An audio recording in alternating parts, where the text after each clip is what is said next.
There's a specific moment most people never talk about. Not the dramatic breakdown, not the public failure, the quiet one. You're doing something ordinary, washing dishes, sitting in traffic, lying in the dark at 2 a.m., and for just a second, without warning, you feel the full weight of the distance between where you are and where you thought you'd be by now. It doesn't announce itself. It just lands. And then, just as quickly, you push it back down. Because if you let yourself actually feel it, you'd have to do something about it.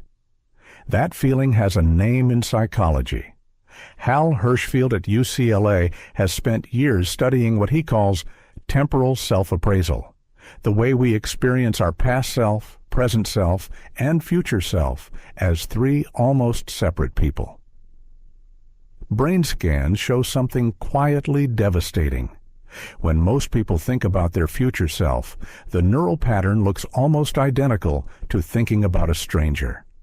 Not you, someone else. Which means when you imagine the person who will finally get their life together, start the business, fix the relationship, get healthy, your brain is essentially outsourcing that responsibility to someone you've never met. That's not laziness. That's not weakness.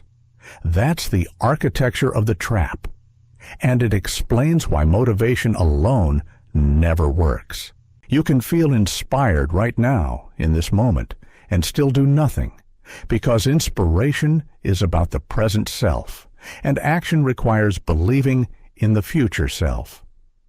When those two are disconnected, you get exactly what most people experience, a permanent gap between intention and behavior, bridged only by the word someday. This audiobook is about closing that gap, not through a 10-step system, not through the kind of motivation that evaporates by Tuesday, but through something harder and more permanent, a genuine renegotiation of who you believe yourself to be. We're going to move through the real mechanics of why lives go off course, why breaking down can be the most useful thing that ever happens to you, what fear is actually pointing at, why the promises you keep to yourself matter more than any external commitment you'll ever make, and what it actually takes, not theoretically, but neurologically, philosophically, behaviorally, to become someone different. Because here's the thing nobody says plainly enough. You are not a fixed object. You are a process, and processes can change direction. The only question is whether you're going to choose the direction or keep letting it choose you. Before we go deeper, take a quick second to like the video, subscribe to the channel, and drop a comment below telling me where you're listening from and what time it is for you right now. I always find it amazing how people from different parts of the world connect through these messages. Chapter 1. Why Life Goes Off Track. Nobody plans a small life. That's worth sitting with for a moment. Nobody at 22 or 35 or even 48 sits down and consciously decides, I'm going to compromise on everything that matters to me, accumulate a set of habits I'm not proud of, and arrive somewhere I never intended. It doesn't happen that way. It never does. It happens the other way. Quietly, incrementally, one small decision at a time, each one feeling almost reasonable in the moment. Not today. Things are hectic right now. I'll start properly on Monday. This week is the exception. One more year at this job, and then I'll make the move. I just need things to stabilize first. Roy Baumeister spent decades studying what he called self-regulatory failure, the mechanics of why people stop following through on their own intentions. What his research revealed wasn't a story about weak character. It was a story about something more subtle and more damaging. Every time you make a choice that contradicts your stated values, something small happens in your self-concept, not a collapse, a hairline fracture. The internal story you tell about who you are develops a tiny inconsistency, and the mind, which is extraordinarily good at maintaining narrative coherence, begins quietly revising the story to accommodate the behavior. You don't become someone who made a compromise. You become someone for whom this is just normal. That's the mechanism nobody teaches you. The danger isn't the single bad decision. The danger is the story that forms around it. 5 years of hitting snooze doesn't just make you tired, it makes you someone who doesn't follow through on their own promises. 10 years of postponing the work that actually matters doesn't just cost you a decade. It costs you the belief that you're the kind of person who could ever do anything different. The behavior and the identity start feeding each other, and slowly, without any single catastrophic moment, a life goes off course. Here's what I notice in myself sometimes, and I'm not sure I'm supposed to say this. There are days I don't procrastinate because I'm lazy. I procrastinate because starting would mean confronting whether I'm actually capable. Staying in preparation feels safer than finding out. So we lie, not dramatically, just constantly. We tell ourselves we're waiting for the right conditions, and the right conditions become a moving target we're never quite meant to reach. We tell ourselves we're being responsible, being realistic, being patient, and all of it is technically true and completely dishonest at the same time. Psychologists call this self-handicapping, creating conditions that make failure explicable without threatening the core belief that you could have done it if only. The if only is load-bearing. Remove it, and you have to actually try. Actually try, and you might actually fail with no excuse buffer. And then, who are you? This is why the life doesn't go off track because of one wrong turn. It goes off track because of the elaborate architecture we build to avoid finding out what we're made of. Every compromise is a brick in that architecture. Every postponement is mortar. And eventually, you're living inside a structure that looks from the outside like a life, but feels from the inside like a waiting room. The question that cuts through all of it is simple and almost unbearable to answer honestly. 5 years ago, where did you believe you would be today? Not where you hoped, not where you fantasized. Where did you, at some level, genuinely believe you were headed? Sit with the gap between that answer and where you actually are. Don't explain it yet. Don't defend it. Just let the distance exist for a moment without softening it. That gap didn't happen to you. It was built one small decision at a time by you, which is not an accusation. It's the most useful piece of information available because it means the same mechanism that built the gap can close it. The same incremental process that moved you away from the life you wanted can move you back toward it. But only if you stop mistaking the story for the truth. The story says, "This is who I am now." The truth says, "This is who I have been practicing being." And practice, unlike identity, can be changed. Restart doesn't begin with a dramatic gesture. It doesn't begin with quitting your job or moving cities or making some public declaration.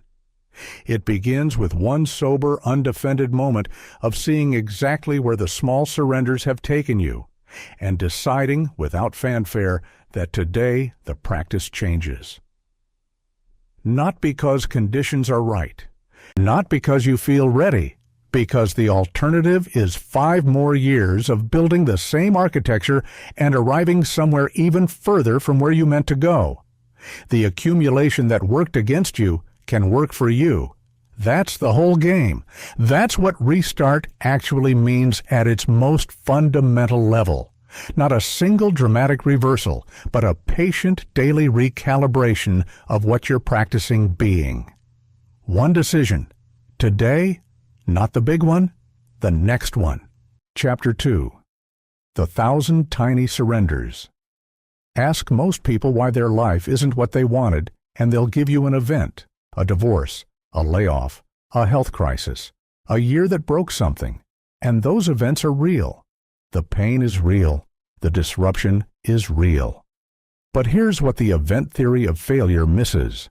Most people who go through identical events end up in completely different places.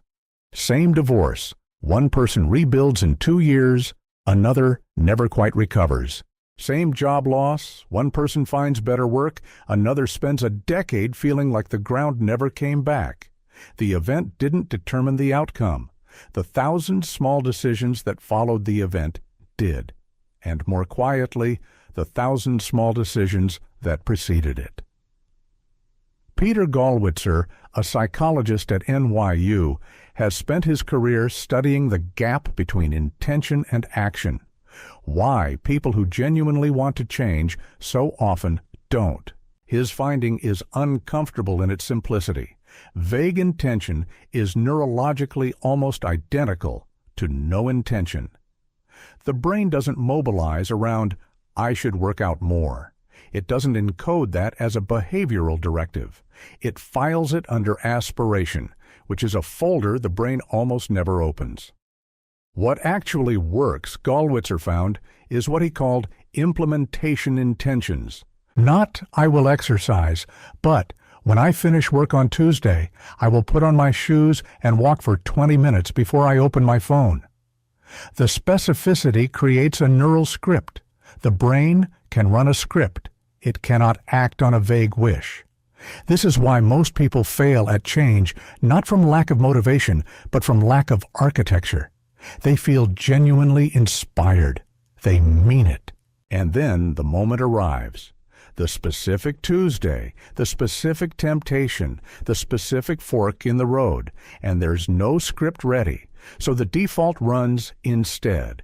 The snooze, the scroll, the one more episode, the we'll see tomorrow, 1,000 Tuesdays, 1,000 defaults, 1,000 surrenders so small that none of them feel significant, and all of them together constitute a life.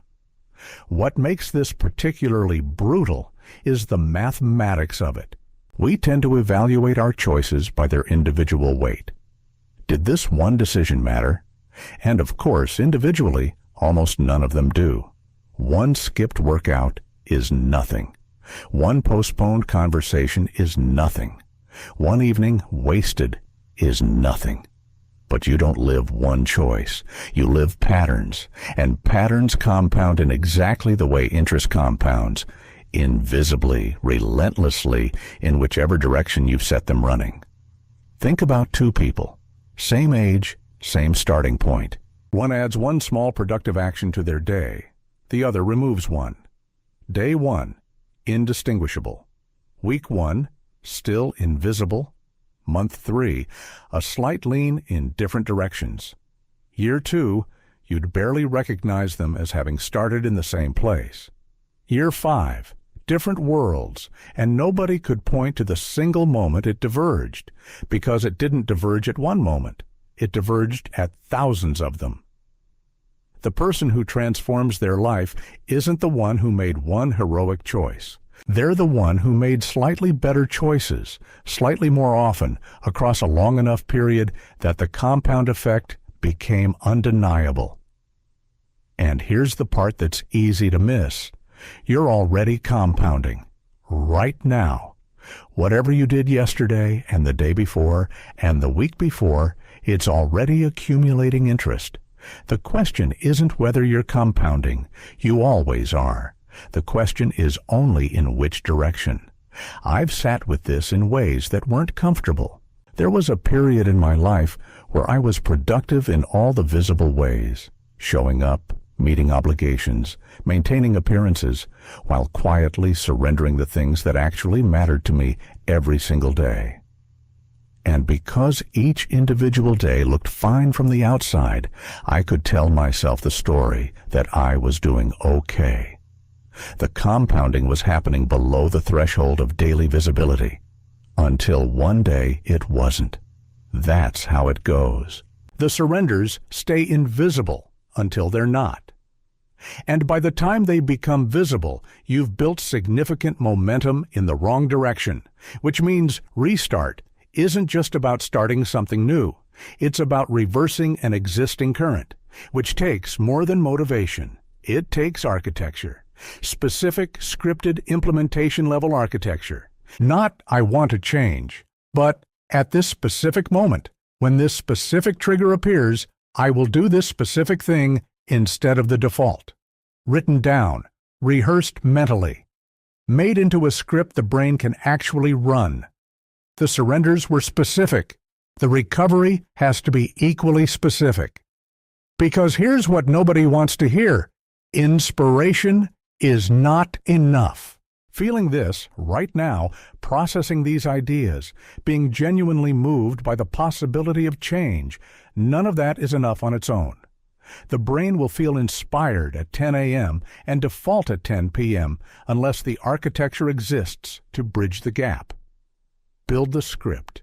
Decide specifically. Not someday, not in general.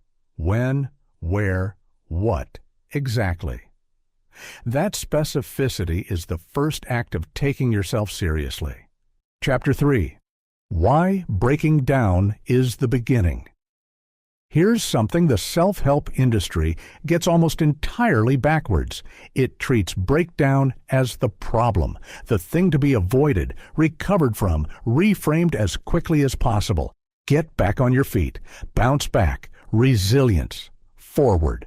And all of that is well-intentioned and, in a particular way, deeply wrong. Because breakdown isn't the interruption of growth.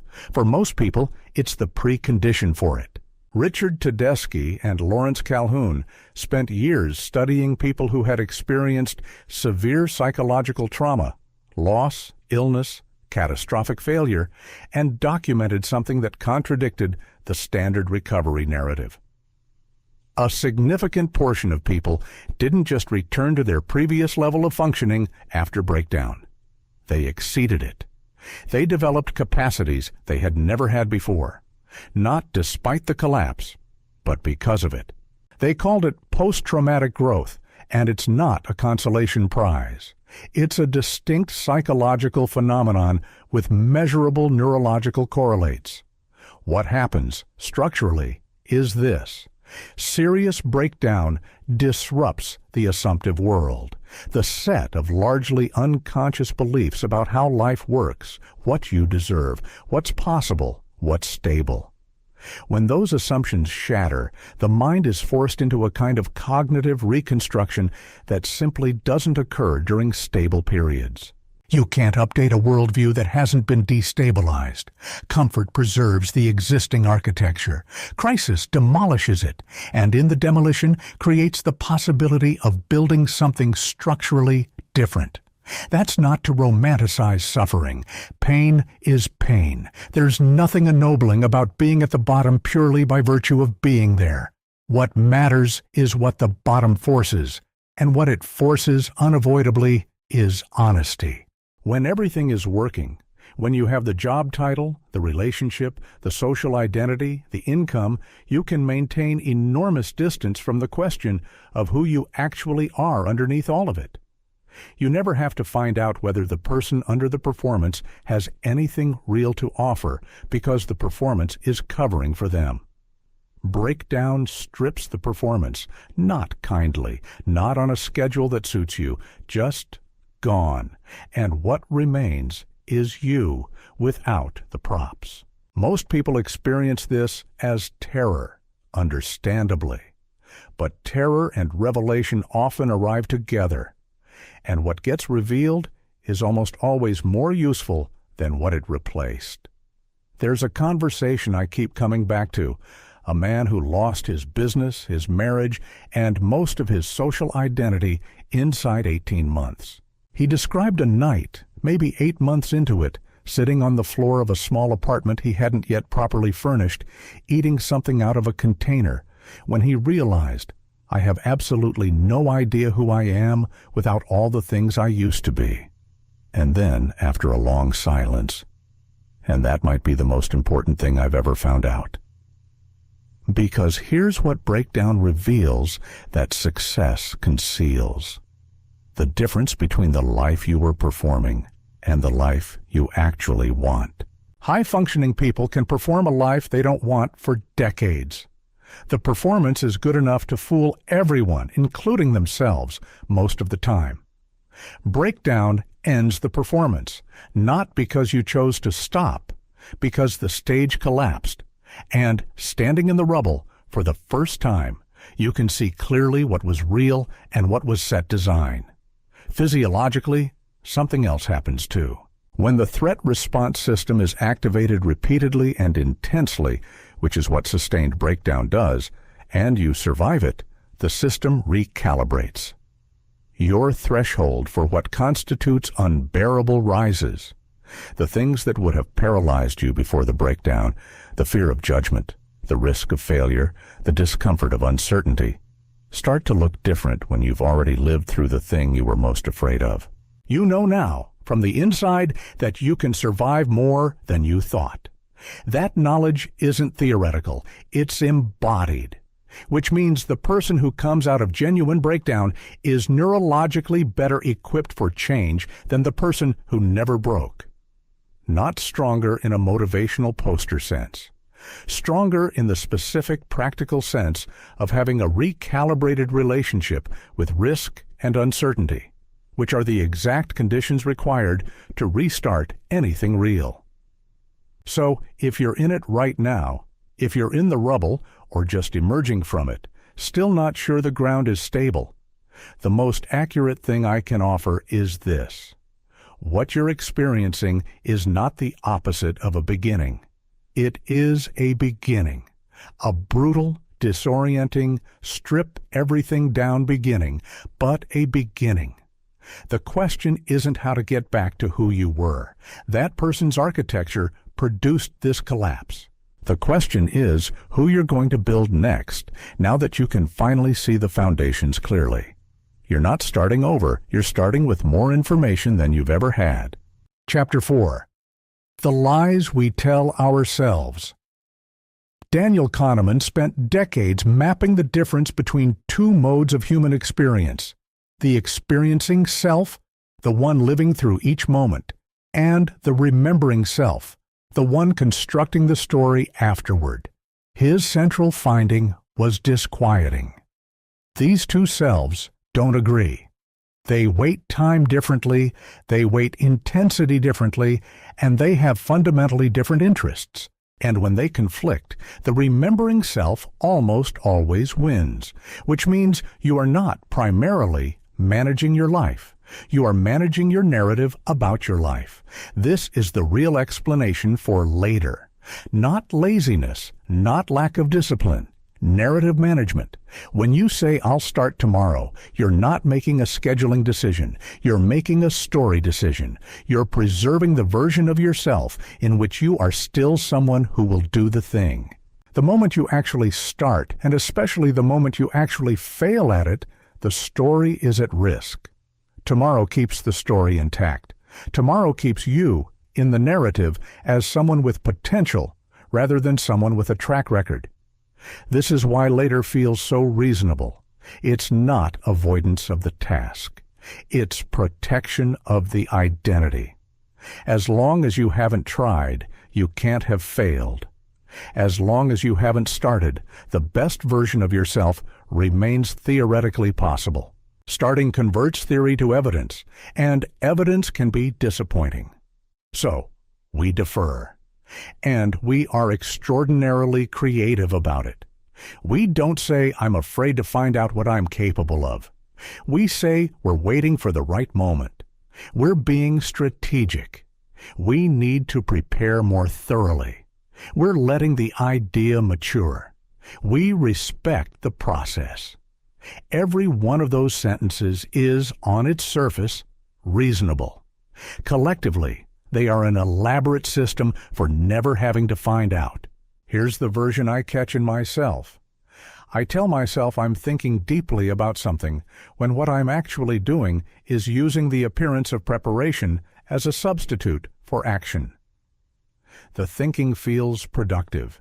It has the texture of progress. There's even a mild pleasure in it, the pleasure of inhabiting the idea without having to risk the execution. Kahneman would call this a failure of the experiencing self to accurately report its own process to the remembering self. I'd call it lying to yourself with just enough sophistication that you can't quite catch it happening. The cruelest part of this pattern is what it does to time.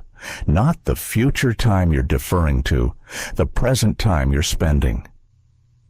Every hour you live in later is an hour of your actual life consumed by the maintenance of a fiction. You're not resting, you're not recovering, you're not making an informed choice to wait. You're spending real time, irreplaceable and non-refundable, keeping a story alive that is costing you the life the story is about. 5 years of later is not 5 years of waiting. It's 5 years of living, actually living, with all the time and energy and capacity you had, inside a postponement. The experiencing self was fully alive the entire time. It just spent that aliveness on the maintenance of a narrative instead of the construction of a life. Kahneman's research on the remembering self also showed something else. At the end of life, people don't regret the experiences that were difficult. They regret the experiences they didn't have. The remembering self, which is the one that writes the final story, is haunted not by failure, but by the unlived. Not by I tried and it didn't work, but by I never found out. That's the cost of later.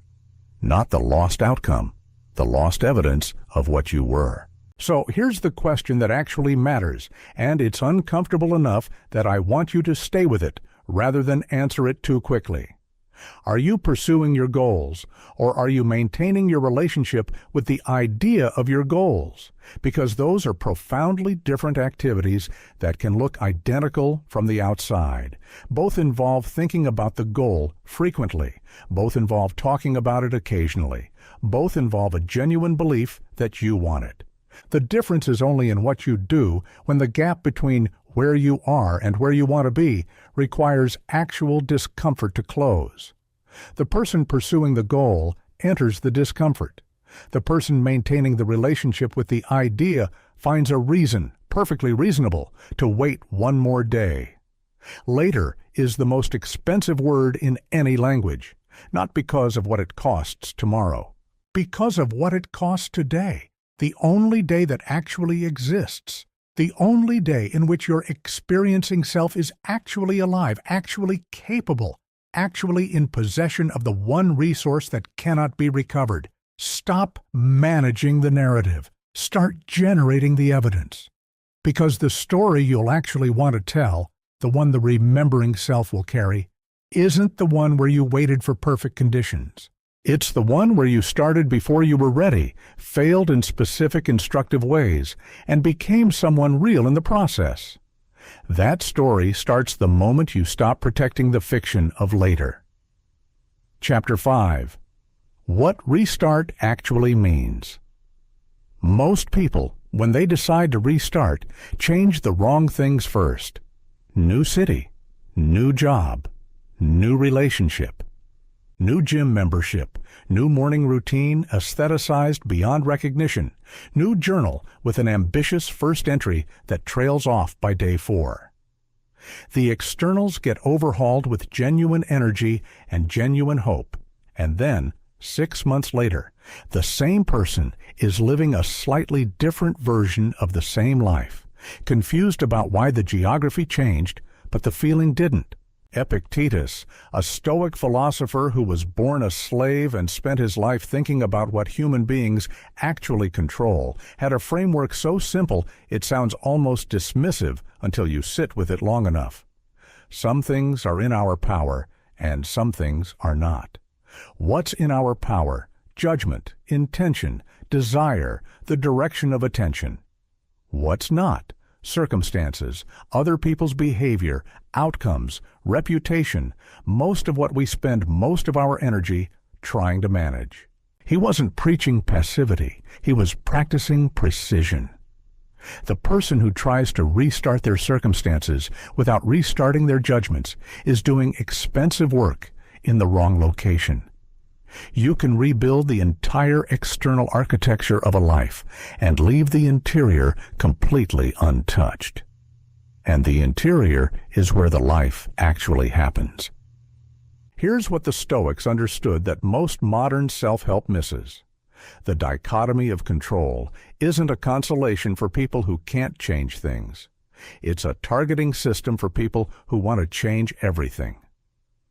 You restart what is inside your control, your judgments, your habits, your attention, your daily practice, and let that restarted interior gradually reshape the exterior, rather than trying to force a new exterior to produce a different interior.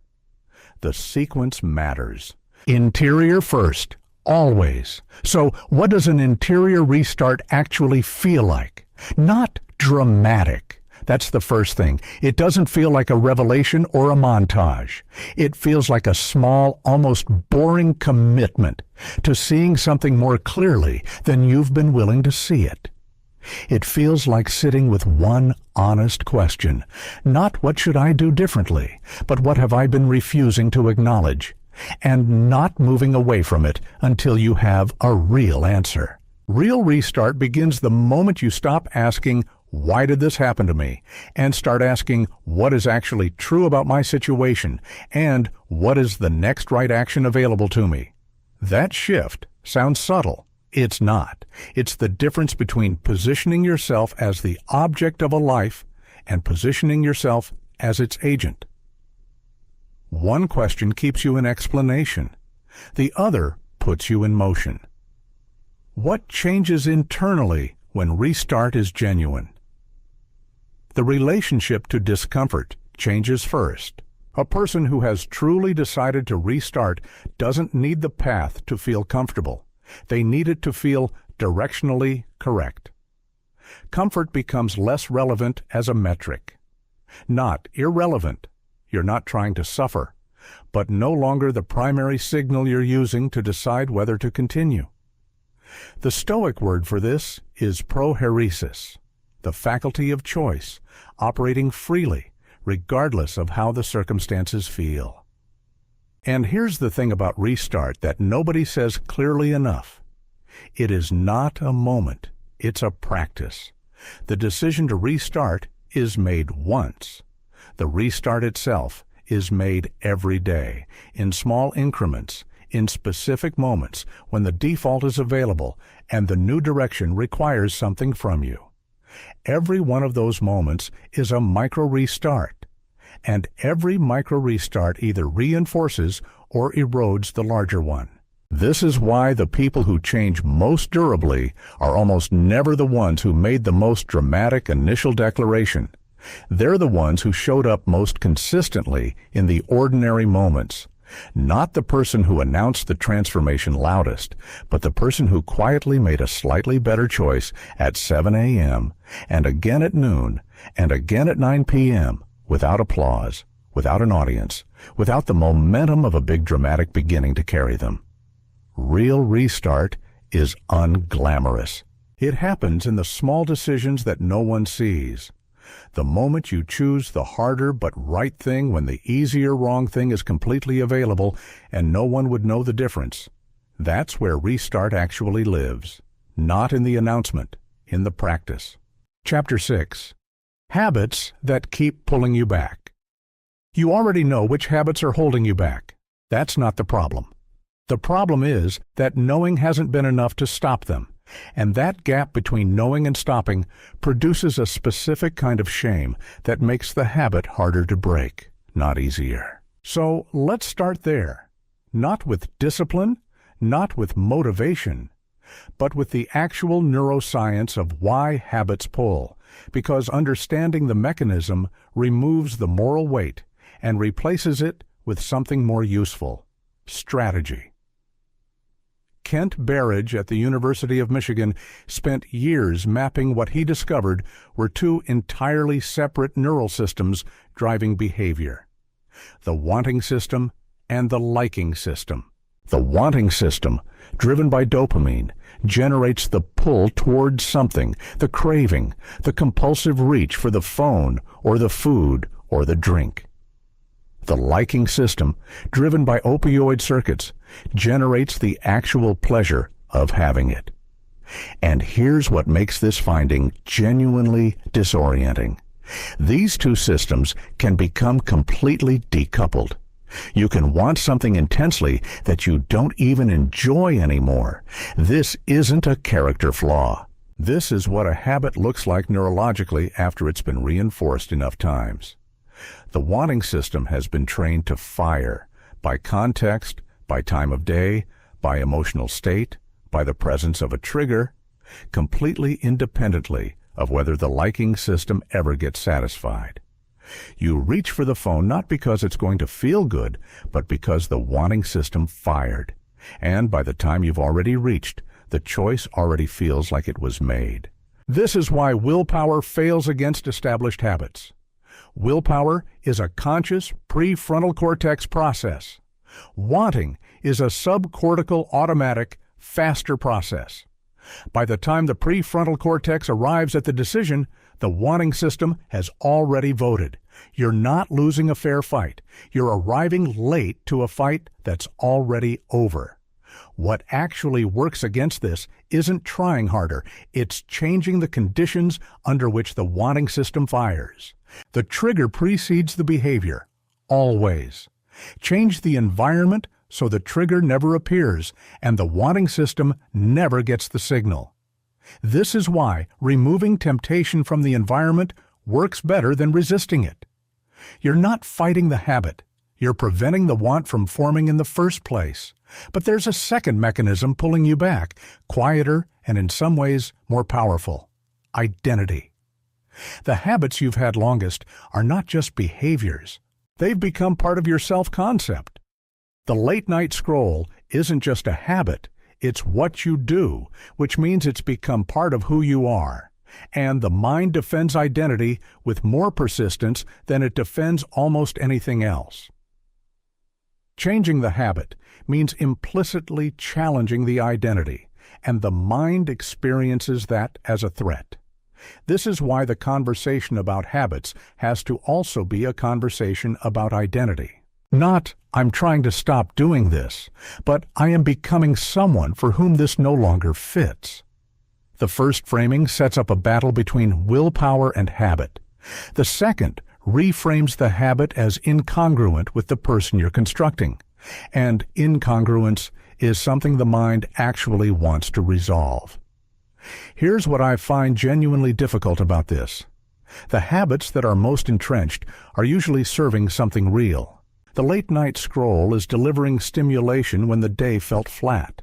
The food is delivering comfort when something else feels empty. The avoidance is delivering relief from anxiety that is real and not irrational. The habit is a solution, poorly chosen but functionally genuine. And if you remove it without addressing what it was solving, the mind will find another solution, often worse. So the question underneath the habit is, what is this actually doing for me? Not in a permissive way, not as a reason to keep it, but as diagnostic information. Because once you know what it's solving, you can build a replacement that solves the same thing without the cost. The wanting system can be retrained, not quickly, not without friction, but genuinely. New triggers, new behaviors, new neural pathways, gradually strengthening while the old ones thin from disuse. It takes longer than a month. Anyone who tells you differently is selling something. But here's what makes it worth the length of it. Every day you run the new behavior instead of the default, you are not just practicing a habit. You are voting one more time for the identity you're building. And those votes accumulate.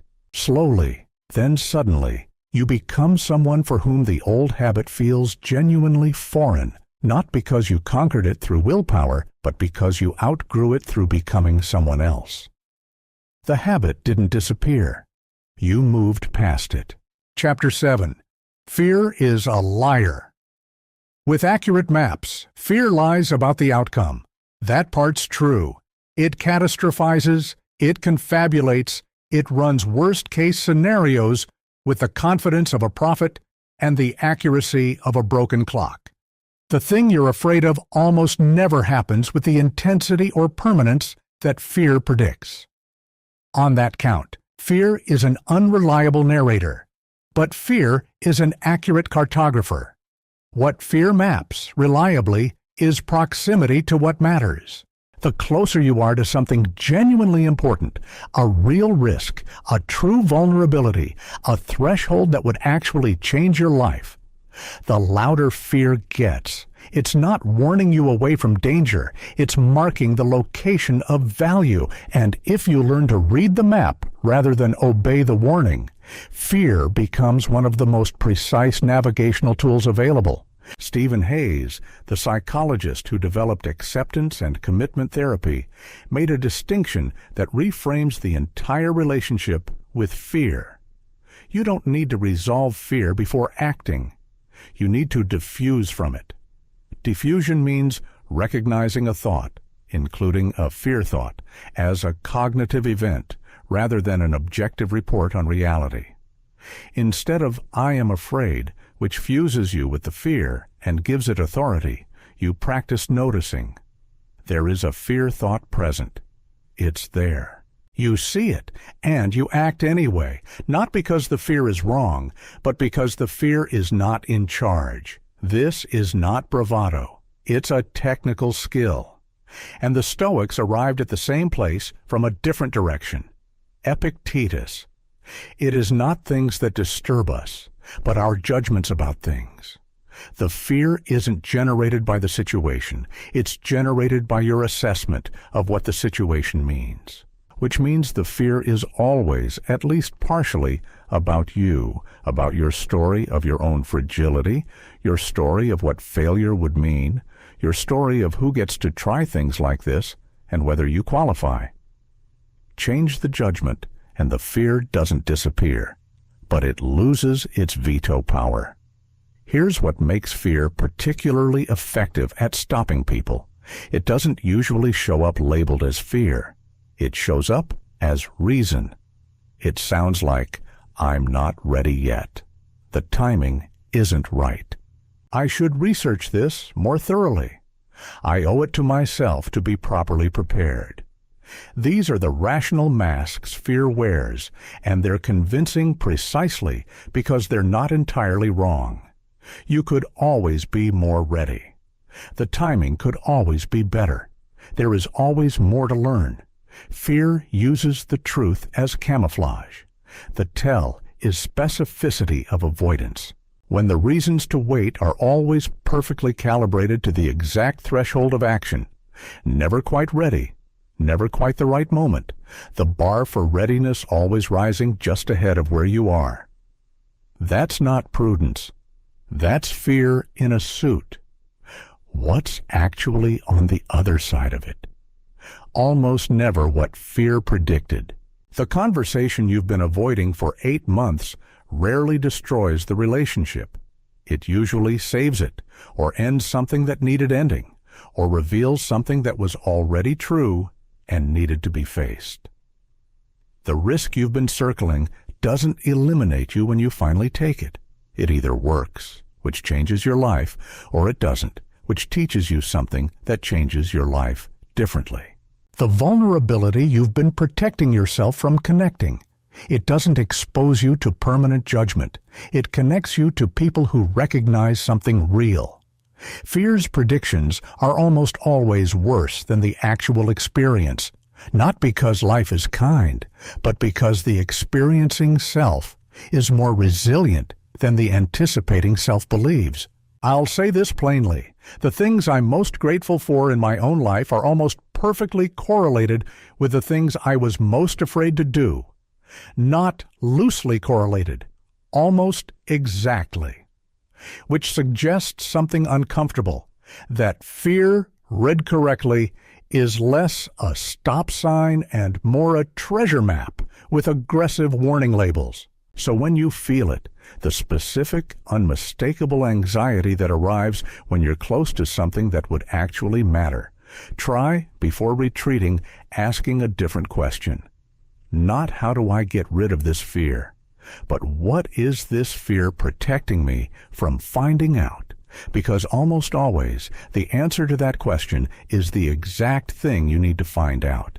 The fear will still be there when you move toward it. That's fine. It doesn't need to leave. It just needs to stop driving. Chapter 8. The promise you make to yourself. At some point in any genuine restart, there is a moment of reckoning with a very specific problem. You have broken promises to yourself before, many of them. You have said, "I will," and not. You have drawn lines and crossed them. You have started things and abandoned them, set alarms and silenced them, made declarations that expired before the week did. And your mind knows this. It has a complete record. This is the obstacle nobody talks about clearly enough. Not lack of motivation, not bad habits, not fear, but eroded self-trust. The quiet, accumulated knowledge that when you make a commitment to yourself, it has a poor track record of survival. And you cannot restart on a foundation of self-distrust. You can fake it for a week, sometimes two, running on the adrenaline of new intention. But when that fades, what you actually believe about your own reliability is what determines whether you continue. Kristin Neff's research on self-compassion produces findings that are, on the surface, counterintuitive. People who are harder on themselves for failures do not perform better than those who treat themselves with compassion. They perform worse, not slightly, significantly. The shame response, which feels like accountability, actually degrades behavioral follow-through. It narrows attention, increases avoidance, and, critically, activates the same threat response system that makes risk-taking harder. The person beating themselves up for breaking a commitment is simultaneously making themselves less capable of keeping the next one. This doesn't mean abandoning standards. It means understanding the actual mechanics of how standards are maintained. And the mechanics say, shame is corrosive. Compassion is load-bearing. Not because you deserve to feel good regardless of what you do, but because the neurological conditions for change require a degree of psychological safety that shame systematically destroys. So rebuilding self-trust after a long erosion requires two things working simultaneously, and most people only try one. They either hold themselves to strict commitments, which can rebuild trust if sustained, but often collapses under its own severity, or they practice self-compassion without the corresponding commitment, which feels better, but rebuilds nothing. The combination is what works. Small, specific, genuinely keepable promises made with complete seriousness, held with compassion when imperfectly kept, and returned to without drama. Small is not a compromise. Small is structural. A promise you keep is worth infinitely more to your self-trust than a promise you break, regardless of their relative size. Keeping the commitment to drink water before coffee every morning for 30 days does more for your internal credibility than announcing a complete lifestyle overhaul and abandoning it by week 2. The mind is not impressed by ambition. It is impressed by evidence. Every kept promise, however small, is a deposit into the account of self-trust. And self-trust is compound interest. The first few deposits feel negligible. After 60 days, they feel different. After a year, they feel like a different person because they've produced one. Someone who has actual evidence that when they say something to themselves, they mean it. There's something else worth saying about the promise itself. The most durable ones aren't about outcomes. They're about process. I will lose 20 pounds is a promise to an outcome you don't fully control. Metabolism, injury, life disruption can all intervene. I will make food choices that respect my body every day is a promise to a practice that is entirely within your jurisdiction. Process promises can be kept regardless of what happens around them. Outcome promises are hostage to the world. Make promises you can keep by showing up, not only by succeeding. And when you break one, because you will, because everyone does, the protocol matters more than the breach, not self-flagellation, not a dramatic recommitment ceremony. Just, I broke that promise yesterday. I'm keeping it today. The returning is the practice. The return without drama, without the elaborate story about what the break means about you, is what separates people who change from people who cycle. The break is just data. The story you build around it is the only thing with the power to stop you. One promise. Specific, keepable. Today. That's the whole architecture of Restart. Everything else is built on top of it. Chapter 9. The Loneliness That Forges You. There is a specific kind of loneliness that arrives when you begin to change. Not the loneliness of isolation or rejection, though those sometimes come too, but a quieter, more disorienting kind. The loneliness of no longer quite fitting where you used to fit. Conversations that used to feel natural start feeling slightly off. The group you've belonged to for years continues exactly as it was, and you're sitting in the middle of it, feeling like you're watching it through glass. Nothing dramatic happened. Nobody did anything wrong. You just started moving, and they didn't, and now there's a distance that nobody named yet. Most people, when they feel this, conclude they've made a mistake. They interpret the discomfort of not fitting as evidence that they shouldn't have started changing, and they go back. Back to the conversations that feel natural, the habits that feel comfortable, the version of themselves that requires nothing. And they call it being realistic, being loyal, knowing who they are. Carl Jung called the process of becoming a distinct individual, separate from the crowd, the family pattern, the inherited identity, individuation. And he was clear that it was not optional for people serious about psychological wholeness and not comfortable. The movement toward a genuine self necessarily creates distance from the collective self you inhabited before. You cannot simultaneously become more yourself and remain perfectly continuous with who the group needs you to be. At some point, those two trajectories diverge. The loneliness isn't a sign you're doing something wrong. It's a sign you're doing something real. What makes this phase particularly difficult is that it's invisible to everyone around you. They see someone who's become less available, less present in the old ways, perhaps more serious or more distant than before. They don't see the interior work.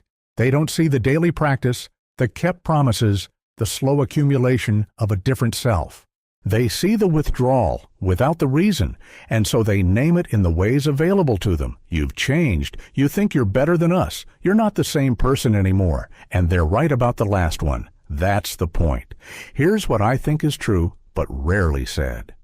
Some people in your life are genuinely comfortable with the version of you that was struggling. Not because they're malicious. Most aren't, but because your struggle was familiar, was unthreatening, was continuous with the dynamic you'd all established. Your growth disrupts that. It implicitly raises questions they're not ready to answer about their own lives. And so they'll resist it subtly or directly, with concern or with mockery, with we miss the old you, or with who do you think you are. Neither is really about you. Both are about the disruption your change creates in their self-concept. You don't owe anyone stasis. That sounds hard, and it is, but it's also clarifying.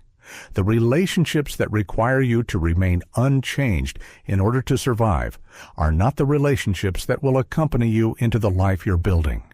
Some will adapt, surprising you with a capacity you didn't know they had. Some won't, and the distance will gradually formalize into something that was quietly true for a while before it became official. Both outcomes are survivable. The one that isn't survivable is staying small to keep the peace. Jung described individuation as a hero's journey, not because it's glamorous, it isn't, but because the core structure is the same. Departure from the familiar, descent into difficulty, transformation in the dark, return as someone new. The descent is the lonely phase, the in-between time, the cocoon stage where the old form has dissolved and the new form isn't yet visible, even to you. Sitting in that phase without collapsing back into the familiar is the actual work of restart. Not the goal setting, not the habit building, important as those are. The actual work is tolerating the formlessness of becoming someone you haven't been yet, in the absence of the social confirmation that you're on the right path, without the external evidence that it's working. This is where most people turn back. Not because the work is too hard, because the silence is. But the silence is not emptiness. It's the sound of your own thinking without the interference of other people's needs and expectations. And in that thinking, if you stay with it, if you resist the pull back to noise and company and the comfortable familiar, you will find something you couldn't have found any other way. What you actually want underneath all the layers of what you were supposed to want, what was expected, what was safe. The loneliness is not the price of transformation. It is, in a specific and important sense, the mechanism of it. You cannot individuate in a crowd. You cannot hear your own signal when you're surrounded by noise. The withdrawal is not abandonment, it's differentiation, and differentiation, becoming genuinely distinct, genuinely yourself, genuinely singular, is the foundation that everything else gets built on. On the other side of it, something unexpected happens. You become less lonely, not more, because you stop performing for company and start selecting for it. The relationships that form after the lonely phase, forged when you're more genuinely yourself, have a different quality. Less comfortable, maybe, but more real. Less familiar, but more nourishing. The loneliness forges you into someone worth knowing, including, and maybe especially, by yourself. Chapter 10. Small Wins and the Compound Self. We overestimate what we can change in a week and catastrophically underestimate what we can change in 2 years. This isn't a motivational observation, it's a mathematical one. And understanding the actual mathematics of incremental change might be the single most practically useful thing in this entire audiobook, because it reframes the daily practice from something that feels frustratingly small into something that is quietly immense. The principle of compound growth is familiar enough in finance that people accept it intellectually. But the same mathematics applied to human development produces results that feel, when you actually encounter them, almost impossible. A 1% daily improvement, compounded over a year, doesn't produce a life that is 365% better. It produces a life that is 37 times better. The same calculation run in reverse, 1% daily decline, produces a life reduced to nearly nothing. The direction of the compounding is everything. The daily increment is almost irrelevant. What this means practically is that the question you should almost never be asking is this making a difference today? It isn't. It's not supposed to. The 20-minute walk doesn't make you fit. The page of writing doesn't make you a writer. The saved dollar doesn't make you financially stable. These things are not the outcome. They are votes being cast in a long election whose results won't be visible for months and won't be undeniable for years. Blumud Zeigarnik, a Soviet psychologist working in the 1920s, noticed something curious. Waiters could remember orders they hadn't yet delivered in vivid detail, but forgot them almost immediately after serving. Incomplete tasks, she found, generate a persistent low-level psychological tension, a kind of background hum that keeps them active in working memory. The task doesn't close until it's completed.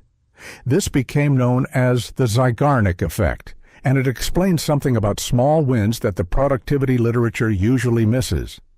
Every kept promise closes an open loop. And open loops, unkept commitments, deferred intentions, the accumulated backlog of things you said you'd do and didn't, consume cognitive bandwidth you don't know you're spending. The mental overhead of maintaining your own incomplete task list isn't neutral. It's a quiet, persistent drain on the attentional resources you need for everything else. Anxiety that feels free-floating and inexplicable is often, at its source, the hum of too many open loops. Small wins don't just build momentum, they close loops, and closing loops frees attention.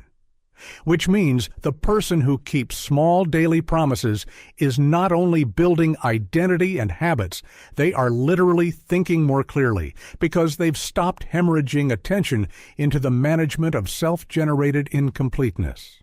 This is why the morning routine matters more than its content. Not because any specific set of morning actions is inherently transformative, but because a kept morning commitment starts the day with a closed loop and a small deposit in the self-trust account. And both of those things change the quality of everything that follows. The day doesn't feel lighter because the workout was so significant. It feels lighter because you said you'd do it and you did, and the mind can stop tracking that particular open thread. Stack enough closed loops, enough small kept promises, enough daily votes for the person you're becoming, and something begins to shift that is harder to describe than to feel. The self-concept starts updating, not through declaration, not through affirmation, but through accumulated evidence. You start to become, in your own experience, someone who does what they say.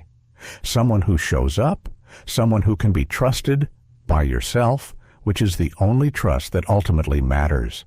James Clear calls this identity-based change, and the mechanism he describes is accurate. Every action is a vote for the type of person you're becoming. But I'd add something he doesn't quite say explicitly. The compound effect works on identity the same way it works on any other system. The first 100 votes barely move the needle on your self-concept. The second 100 start to feel like evidence. The third 100 start to feel like character. There's a specific thing that happens around the 3-month mark of a consistent daily practice. I've experienced it, and I've heard enough people describe it that I think it's reliable, where the practice stops feeling like something you're doing and starts feeling like something you are. The identity vote has tipped, the accumulation has crossed some invisible threshold, and you're no longer someone trying to build the habit. You're someone for whom the habit is simply part of what a day means. That threshold can't be forced. It can only be reached by continuing past the point where it's still feeling hard, still feeling unrewarded, still feeling like you're depositing into an account that shows no balance. Because the balance is there. The compounding is happening. It's just below the threshold of visibility. One small win. Today. Not because it changes today, but because today is the day you need to cast the vote. Because 30 days from now, 60 days from now, you will either have a streak of votes pointing in one direction, or you'll be starting again from zero. And starting from zero every time is itself a compounding process. The compound effect of never letting the investment grow. The small win isn't small. It's the unit of transformation. Chapter 11. Building the Foundation. Nobody talks about the foundation. They talk about the results, the transformation, the success, the visible change, and occasionally about the habits that produce them. But the thing underneath the habits, the thing that determines whether the habits survive the first difficult week or the first major life disruption, almost never gets examined. Which is why so many genuine, motivated attempts at change collapse not from lack of effort, but from lack of structure beneath the effort. Alan Baddeley's model of working memory, developed over decades of cognitive research, revealed something with direct implications for anyone trying to change their life. The central executive, the part of the mind that manages attention, makes decisions, and exerts self-control, operates on a finite and depletable resource, Every decision you make, every distraction you resist, every choice between the habitual and the intentional draws from the same limited pool. This is not a metaphor, it is a measurable cognitive phenomenon, which means willpower is not a character trait, it's a cognitive resource, and, like any resource, it runs out. The person who relies on willpower to maintain their new habits is betting on a resource that depletes by afternoon. The person who designs their environment so that the right choice is also the easy choice, who removes the friction from what they want to do and adds friction to what they're trying to avoid, is working with the architecture of the mind rather than against it. This is what a foundation actually is, not a motivational framework, not a vision board, a structural redesign of your daily environment so that the person you're trying to become has a genuinely easier time existing than the person you're trying to leave behind. What does that look like concretely? It looks like a bedroom that contains nothing that competes with sleep. A workspace where the first thing visible is the work that matters, not the inbox or the notification. A phone configured to make distraction effortful and focus effortless. A schedule with the most important work placed in the first cognitive hours of the day before the resource pool has been drawn down by decisions. These aren't aesthetic preferences. They are cognitive load management, the systematic reduction of the tax that a poorly designed environment places on the limited attention you have available for change. But environment is only one pillar. The foundation also requires something harder to design, a clear, specific vision of who you're building toward. Not a vague aspiration, not "I want to be better," but a precise internal image, detailed enough to generate concrete decisions. When you know specifically who you're becoming, the daily choices have a reference point. This meeting, this food, this use of the next hour. Does it align with that person or not? The question resolves quickly when the image is clear. It generates endless negotiation when it isn't. Values function similarly. Not as inspirational words on a wall, but as actual decision filters operating in real time. When you know what you will not compromise, and you've chosen those things deliberately rather than inherited them by default, the difficult decisions simplify. You're not weighing every situation fresh. You're applying a principle you've already decided. This is not rigidity. It's cognitive efficiency. Pre-decided principles free the decision-making resource for the things that genuinely require fresh judgment. Here's something I've learned, and it took longer than it should have. The foundation doesn't feel like the important work while you're building it. It feels like preparation, like the real work hasn't started yet. The vision clarifying, the value identifying, the environment designing, none of it produces visible results in the way that action does, and so impatient people skip it. They go straight to the doing, running on motivation and willpower, and for a while that works, until the motivation ebbs and the willpower depletes, and there's nothing structural underneath to hold the practice in place. Then they start over, with more motivation this time, more conviction, a better plan, and the same missing foundation, and the cycle repeats. The foundation isn't preparation for the work, it is the work, the deepest, least glamorous, most important work of any genuine restart. The weeks spent designing your environment properly, clarifying your vision specifically, identifying your non-negotiables honestly. These weeks are not preamble. They are the bedrock that determines whether everything built on top will stand or collapse the first time it's tested. And it will be tested. Life does not stay cooperative. The disruption comes, the difficult month, the unexpected loss, the moment when everything you built your routine around gets rearranged by forces you didn't choose. When it does, you will find out exactly how deep the foundation went. Not because you'll be asked to evaluate it abstractly, but because it will either hold or it won't. Build it deep enough that when the test comes, you don't have to think about whether you'll continue. Continuing is just what you do. It's structural. It's who you are. That's what a foundation is for. Chapter 12. The truth about setbacks. You are going to break the streak. At some point, probably more than once, you're going to fail to keep the promise, fall back into the old pattern, have the week that undoes what felt like months of progress. This is not a possibility to prepare for. It's a certainty to plan around. And the plan matters more than the failure, because the failure is neutral data, and the plan determines what the data means. Lee Ross, the Stanford psychologist who identified the fundamental attribution error, documented one of the most consistent and consequential biases in human cognition. We systematically explain our own failures as situational. I was tired. It was a difficult week. The circumstances were unusual, while simultaneously experiencing them as dispositional. Meaning, the conscious explanation says it was the situation, but the emotional residue says it's who you are. You tell yourself the rational story about external factors while absorbing the belief that the failure is evidence of a permanent personal deficiency.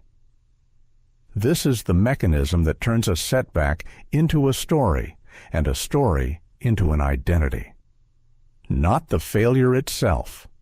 The failure is just an event. The attribution error running beneath it, quietly converting a bad week into you, are someone who can't do this. Catching it requires the kind of deliberate cognitive intervention that feels slightly absurd in the moment, but is genuinely effective, naming the bias when it appears. That thought, I knew I couldn't sustain this, I always end up back here, this is just who I am, is not a self-assessment. It's a cognitive distortion with a name and a known mechanism. It's the fundamental attribution error, applying dispositional permanence to situational data. Naming it doesn't make it disappear, but it breaks the spell of inevitability. The practical protocol for setbacks is simpler than it sounds and harder than it looks. First, acknowledge without narrative. I broke the commitment today, not I'm someone who breaks commitments. The event, not the character verdict.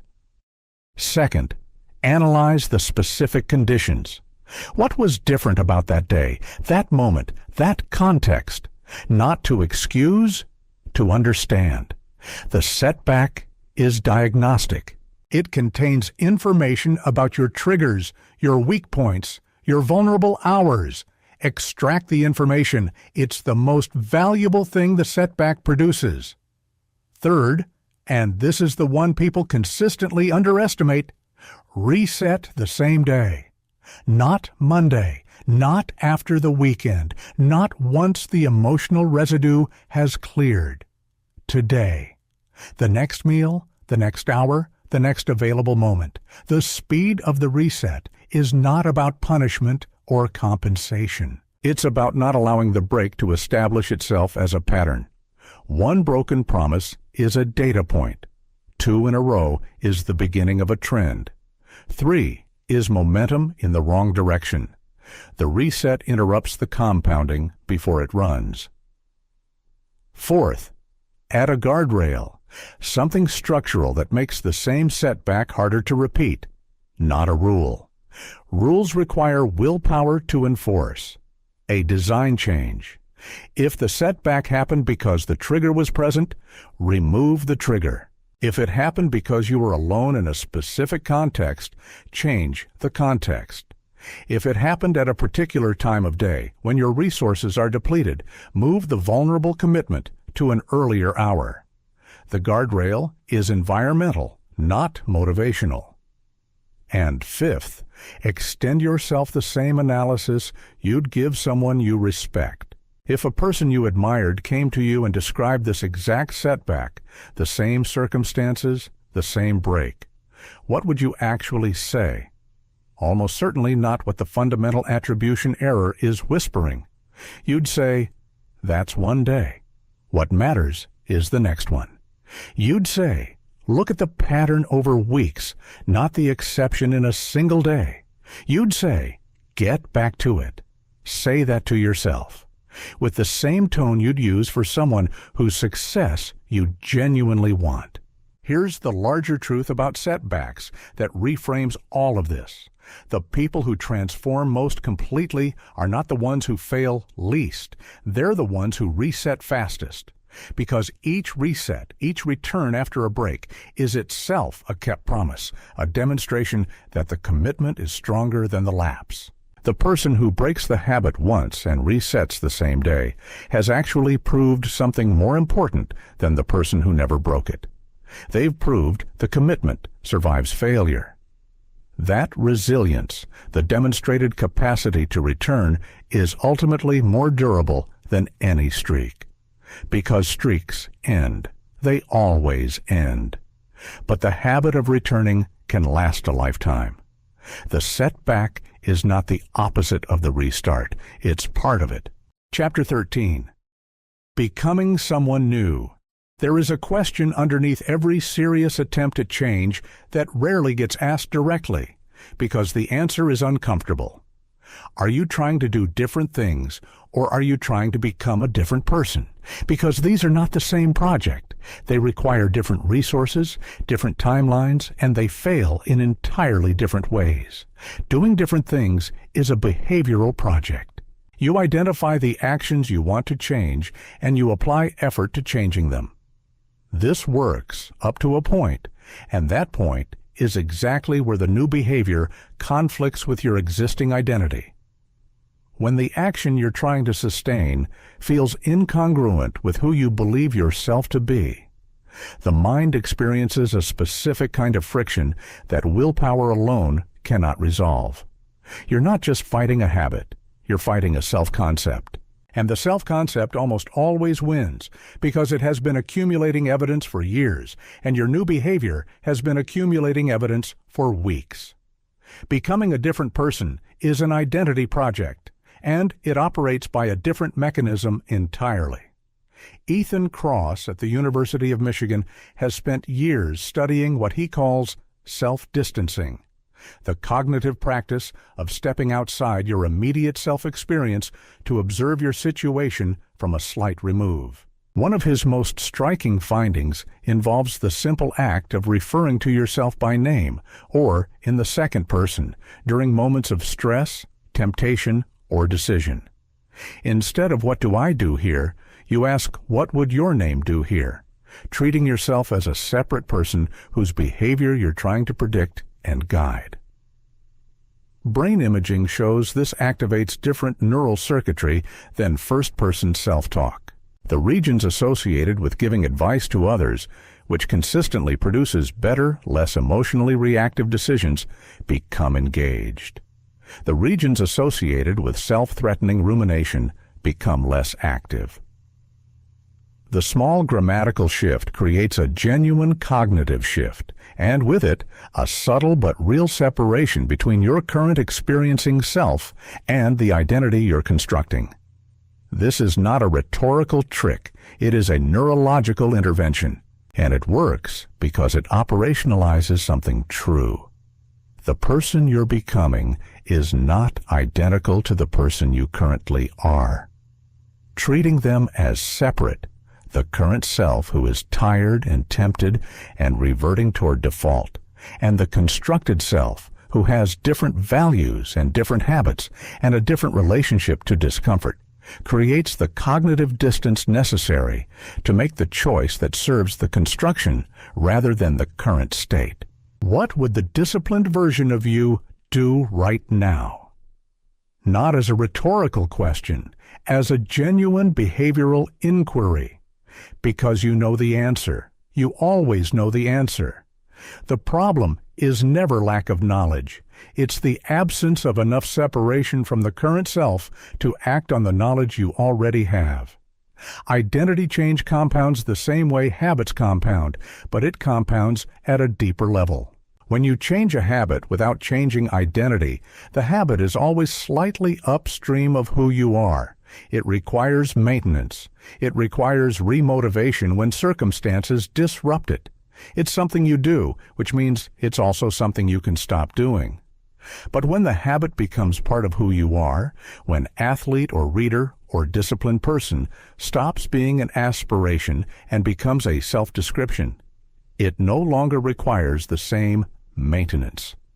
You're not sustaining the behavior. You're expressing the identity. The transition between those two states is gradual and then sudden. Gradual in the accumulation of behavioral votes, sudden in the moment the self-concept tips. You cannot force the tipping point. You can only continue casting votes until it arrives. But here's what accelerates it: language, not affirmations.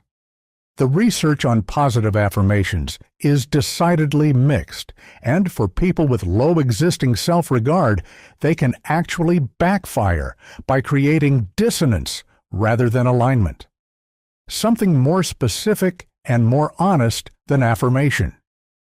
Claiming the identity in functional statements. Not "I am a successful person," which is vague and unearned, but "I am someone who does the work even when it's inconvenient," which is specific and verifiable. Not "I am disciplined," but "I am someone who keeps the morning commitment regardless of how I feel about it." The second formulation can be tested against behavior. The mind accepts what can be tested and defended. It rejects what feels like pure declaration. This matters more in the early stages, when the identity isn't yet fully formed, because the specific functional claim keeps the identity grounded in behavior rather than floating in aspiration. It connects the internal story to the external evidence, and as the external evidence accumulates, the internal story strengthens until eventually the story and the evidence are so mutually reinforcing that the identity is, in the most practical sense, established. But there's a shadow side to identity change that deserves honest examination. When you build a new identity, you also necessarily begin dismantling an old one. And even when the old identity was painful, even when it was built around limitation, struggle, or a self-concept you consciously despise, it was familiar. It was known. It came with a social role, a set of expectations, a way of being received by the people around you. The new identity offers none of that certainty, at least not yet. This produces a specific and underappreciated grief, not for the circumstances of the old life, but for the coherence of the old self. Even a self-concept organized around struggle has a kind of integrity, internal consistency, a logic, a narrative. Dismantling it and replacing it with something under construction introduces a period of genuine incoherence. You're no longer fully the old person, and you're not yet fully the new one. You're in between, and in between is disorienting in ways that can be mistaken for evidence that the change isn't working. It's working. Disorientation during identity transition is not malfunction. It's the phenomenology of actual transformation. The caterpillar, if it could report its experience mid-metamorphosis, would not describe it as comfortable progress. It would describe it as dissolution. And dissolution is exactly what's happening, not of you, but of the self-concept that no longer serves the life you're building. There's one more thing worth saying about identity change, and it concerns the relationship between the new identity and the people you're closest to. The people who know you well have a mental model of who you are. That model was built over years and is deeply internalized. They're not consciously maintaining it. It just operates as background assumption in how they interact with you. When you change, their model becomes inaccurate. And people experience inaccurate models of close others as disorienting, even threatening. They're not reacting to who you're becoming. They're reacting to the disruption of their certainty about who you are. Some will update their model. These people are worth holding close Their capacity to revise their picture of you in light of new evidence is exactly the quality you want in anyone you're building a life alongside. Some won't, or can't, or won't do it quickly enough to keep pace with who you're actually becoming. The relationship will require either renegotiation or distance, and sometimes both. Neither outcome means the change was wrong. It means the change was real. Fake change doesn't disrupt anyone's model of you, because fake change produces no actual behavioral difference. Real change does. The disruption it causes in the people around you is, in its strange way, evidence that something genuine is happening. Claim the identity. Cast the votes. Build the evidence. Accept the disorientation as a sign of progress rather than a sign of failure. And keep going past the point where it still feels like performance, because on the other side of that point is the place where the performance has become the person, and the person is someone you recognize as more genuinely yourself than the one you started with. That recognition, when it arrives, is quiet. It doesn't announce itself. It's just one ordinary morning when you act in alignment with your values without effort, without self-consciousness, without the internal negotiation that used to accompany it. And you realize with something that feels less like triumph and more like relief that you have become someone different, not someone better in a comparative sense, someone more real, someone whose interior and exterior have finally stopped contradicting each other. That coherence, that alignment between who you say you are and who you actually behave as, is what every genuine restart is ultimately aiming for. Not success, not achievement, not even happiness exactly. Coherence. The quiet, unspectacular, completely profound experience of being the same person on the inside that you are on the outside. Everything else follows from that. Chapter 14. Proximity is fate. Here is a fact about human beings that should be more disturbing than it is. You are continuously and largely involuntarily absorbing the emotional states, behavioral patterns, and fundamental assumptions about what's possible from the people physically and socially proximate to you.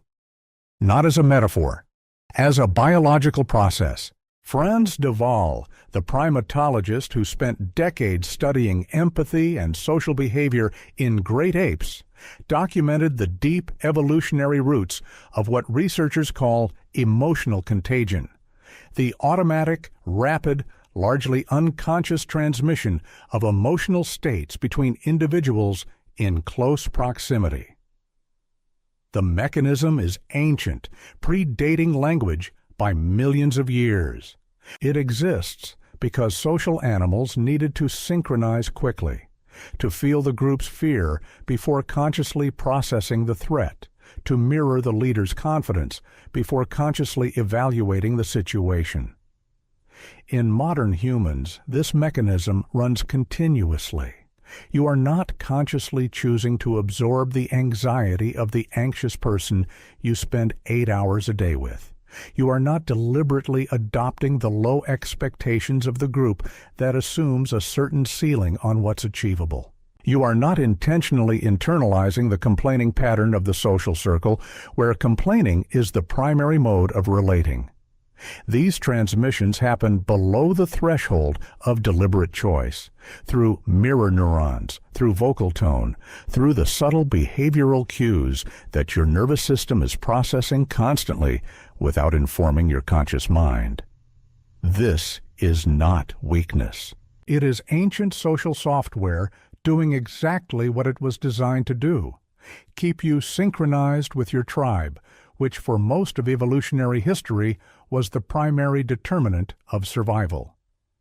The problem is that the software cannot distinguish between a tribe that is helping you thrive and a tribe that is helping you stay small. It just synchronizes.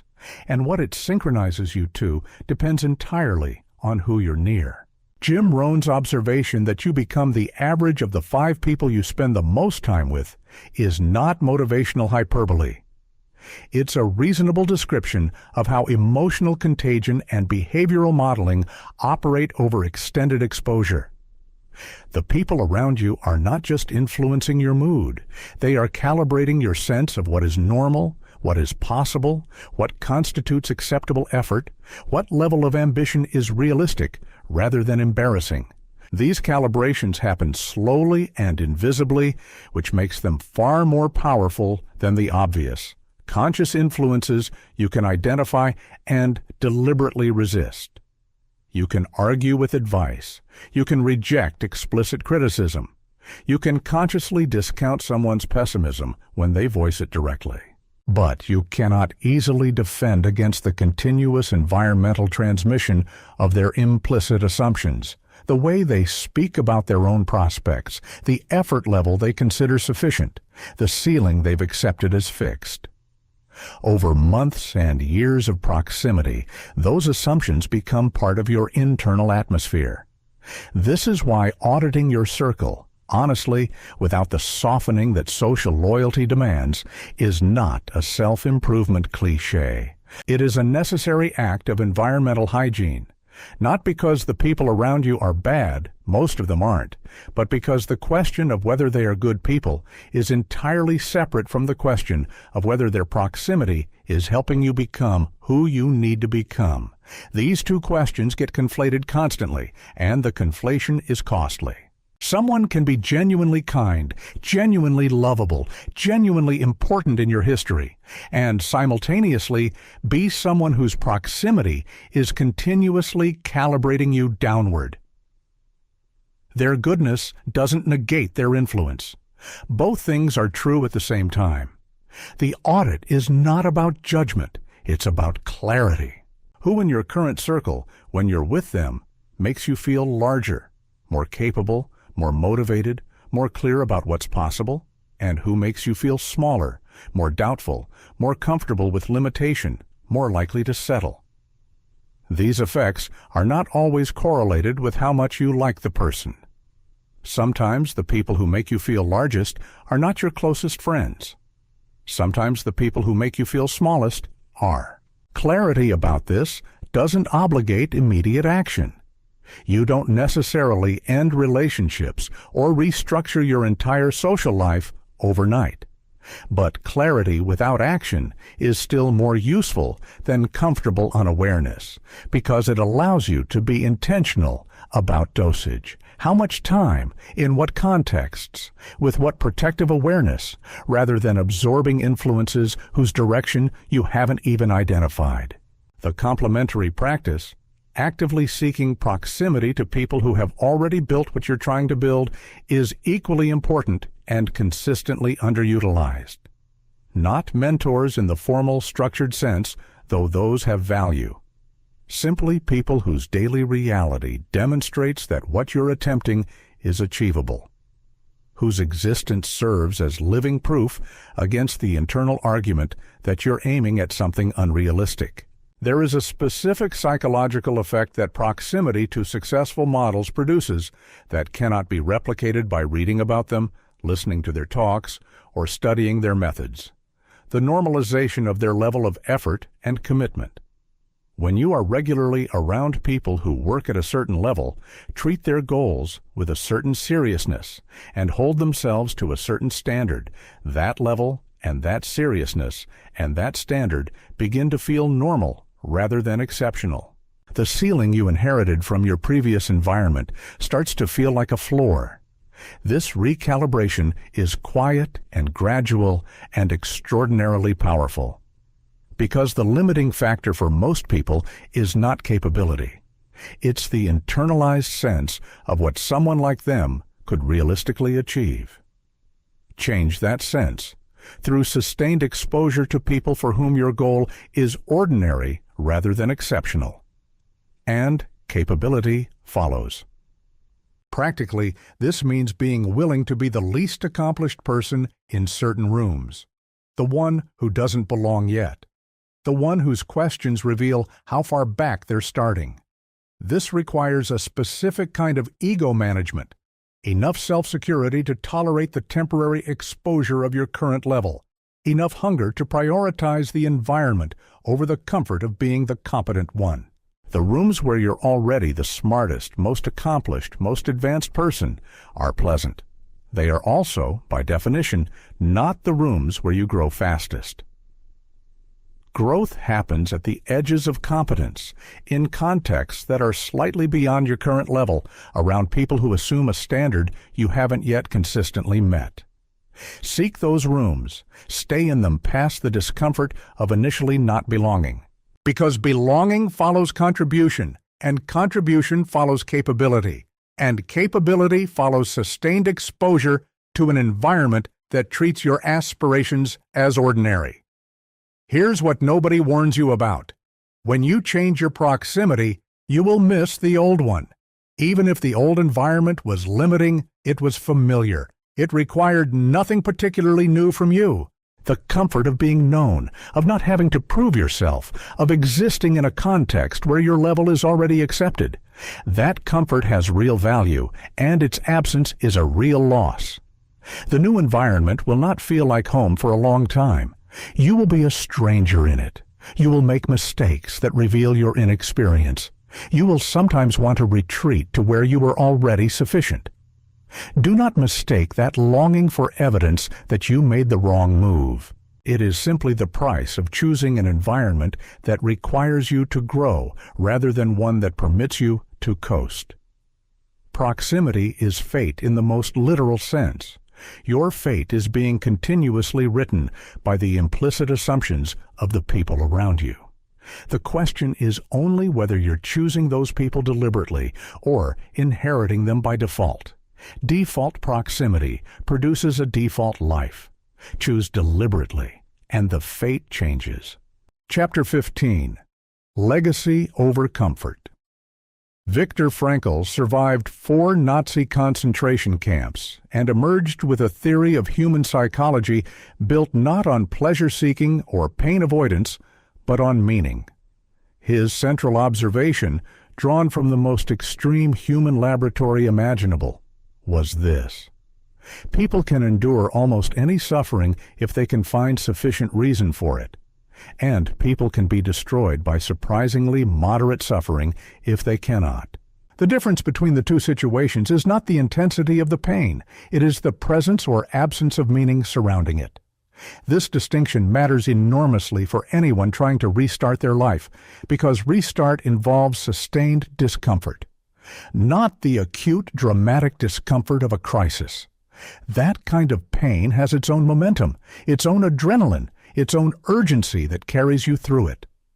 The discomfort of deliberate change is different, low-grade, persistent, without the narrative urgency of emergency.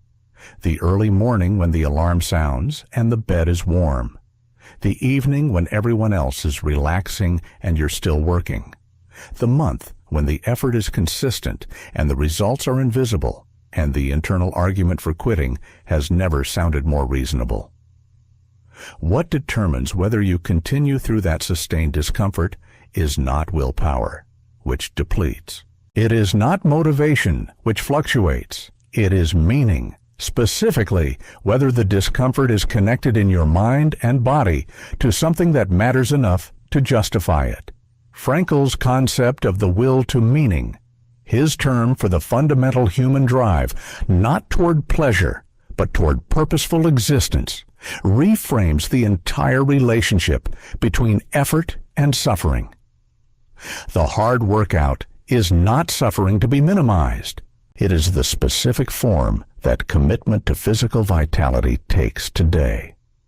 The difficult conversation is not pain to be avoided.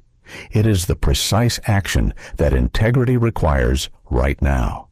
The sustained, invisible work is not endurance for its own sake. It is what building something real feels like from the inside before it's finished. When the discomfort is embedded in meaning, it transforms. Not into pleasure. It remains uncomfortable, but its quality changes. It becomes purposeful discomfort, which is neurologically and experientially distinct from meaningless suffering. Frankl described this as one of the most important findings of his clinical work. The capacity to choose one's attitude toward unavoidable suffering is itself a form of freedom. And the exercise of that freedom is what preserves psychological integrity under conditions that would otherwise produce collapse. You are not in a concentration camp, but the principle scales. The capacity to choose the meaning you assign to your discomfort, to decide consciously that this difficulty is not happening to you, but is being undertaken by you in service of something you've chosen, is what separates people who transform from people who merely suffer while attempting to transform. Now take that principle and apply it to the larger question of how you want to live. There is an exercise that appears in various forms across multiple philosophical traditions, from Stoic memento mori to modern death meditation practices, and the research on its effects is genuinely striking. Imagining yourself at the end of your life, looking back, consistently produces a shift in present-moment decision-making toward what actually matters rather than what is immediately comfortable. The deathbed perspective is not morbid. It is clarifying. It removes the noise of short-term social concern, immediate discomfort, and the tyranny of the urgent, and reveals the signal of what you would genuinely regret having left undone. Bronnie Ware, a palliative care nurse who documented the most common regrets of dying patients, found a pattern that has become well known, but not, in my experience, well internalized. The dying almost never regret the risks they took, the failures they experienced, the times they chose difficulty over comfort. What they regret with remarkable consistency is the opposite. The risks not taken, the authentic expressions suppressed, the lives half lived in service of other people's expectations and their own fear. I wish I'd had the courage to live a life true to myself, not the life others expected of me. That was the most common regret. Not I wish I'd been more comfortable, not I wish I'd avoided more pain. I wish I'd had the courage.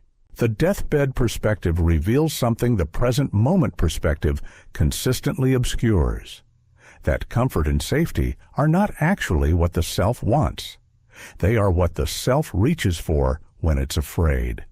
The deeper want, the one that surfaces when the filters of social concern and short-term risk aversion are removed by the proximity of death, is for a life that was genuinely lived, a life where the choices were yours, a life where you brought the real version of yourself into contact with the actual world rather than managing the distance between them for decades.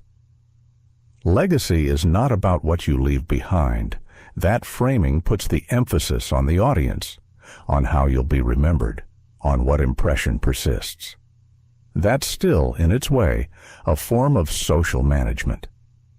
Real legacy is about what you built in yourself through the quality of how you chose to live.